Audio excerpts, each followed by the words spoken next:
पुढील बातमीकडे, मोदी सरकारला 3 वर्ष पूर्ण झाल्याच्या निमित्तानं प्रमुख विरोधी पक्ष असणाऱ्या काँग्रेसच्या तरुण खासदारांनी सरकारवर जोरदार हल्लाबोल केला।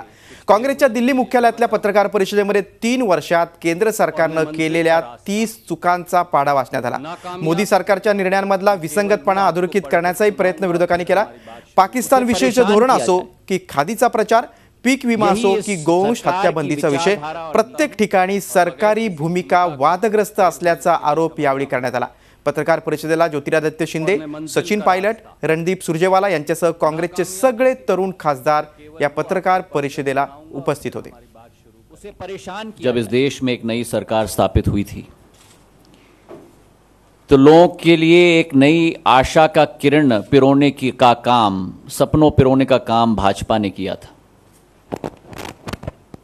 जन जन आशान्वित नजरिए से इस नई सरकार को देख रहा था कि ये सरकार किसानों के लिए, महिलाओं के लिए, नौजवानों के लिए, समाज के हर वर्ग के लिए कुछ नया करके दिखाएगा। लेकिन पिछले 3 सालों में अच्छे दिनों के सपने पिरोकर जिस तरीके से इस देश के हर नागरिक के जीवन को असहाय के रूप में तब्दील सरकार ने कर दिया है।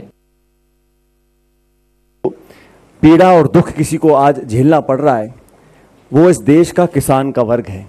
और पूरे देश भर में आज किसानों की जो हालात हैं उस पर ना तो कोई व्यक्ति उसको रेखांकित कर पा रहा है और ना वो प्रबल तरीके से मुखर होकर आवाज़ बाहर आ रही है। और उसका कारण ये है कि जो ज्वलंत मुद्दे हैं, जो इश्यूज ऐसे हैं जो व्यक्ति के जीवन को टच करते हैं, उन मुद्दों पर चर्चा नहीं है। क्योंकि भावनात्मक मुद्दों को, ऐसे मुद्दों को जो विवादित मुद्दे हैं, उन मुद्दों की चर्चा कर कर भाजपा और भाजपा की सरकार लोगों का ध्यान भटका रही है। प्याज के क्या हाल हैं, किसान मुफ्त में प्याज लोगों को दे रहे हैं, सड़कों पे फेंक रहे हैं आलू और प्याज को। उत्तर प्रदेश के गन्ना किसानों का क्या हाल है, अभी वहां नई सरकार बनी है लेकिन किसानों को सिर्फ कागजों में वो ऋण माफ हुआ है, लेकिन गन्ना किसानों को मदद पहुंचाने के लिए भाषणों में बीजेपी ने बहुत बड़ी बड़ी बातें बोली थी, धरातल पर वो कारगर नहीं कर पाए हैं। Andhra, they've still not been given any special status. And as for Kerala, they're trying to destroy the PDS system. Kerala was promised in turn for cash crops that they would be given rice. That has not been given. And the funds that were supposed to be allocated for Narega of 1,500 crores hasn't been given to them at all. So this is what the BJP government has done, paid absolutely no attention to the south of India.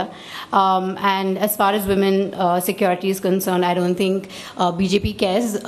If you look at the kind of comments that they make about women, it also reflects on why they don't want to do much. Whether it was Yogi Adityanath ji who put that thing up on his website about, you know, women, or Khattar ji's remarks about women, right? Zee 24 तास रहा एक पाऊल पुढे।